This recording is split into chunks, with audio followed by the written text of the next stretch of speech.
This old guy DIY video has to do with mounting a DNZ Game Reaper one-piece aluminum mount to a Savage Axis rifle that has the 840 threads. So if you have a Savage Axis that has a round receiver here, it doesn't have any flat spots, it should require the 840 screws. And this DNZ mount, for example, was made for the older Savage that required the 648 screws. And if you take this mount and you'd like to get it modified by DNZ, they want to charge you $50 after you ship it back to them. So rather than spend 50 bucks, I just went online. I found that the threads in this Savage receiver are 840. The screws required for this job are Philister screws that are 840 by 1/4 inch long. So for $13 and about 15 minutes work, this thing is set up now, so the DNZ mount is in place, and I'll put a scope on it at a later time.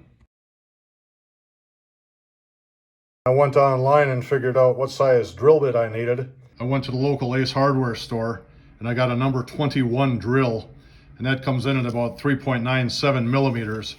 Without having the top rings on it, I flip it over, and in this case you can see I've already drilled out these two holes to confirm that it works.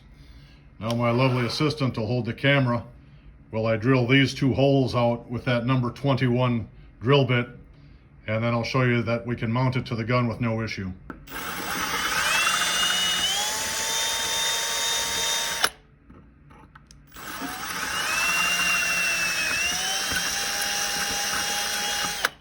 When you drill it out, that's a pretty tight fit.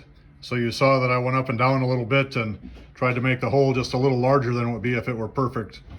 And you may choose to do this on a drill press if you like to, but since the hole was already there, basically it serves as a pilot hole, I let the bit follow the hole. I didn't force anything.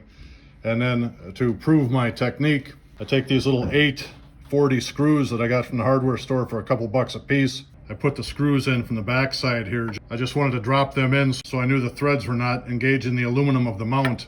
I wanted just the shoulder of that screw to press down when it gets to the bottom of the hole here, and I wanted all the thread engagement to be in the receiver. Because I drilled from the bottom, there's no paint removal or anything like that, and now the holes are the correct size.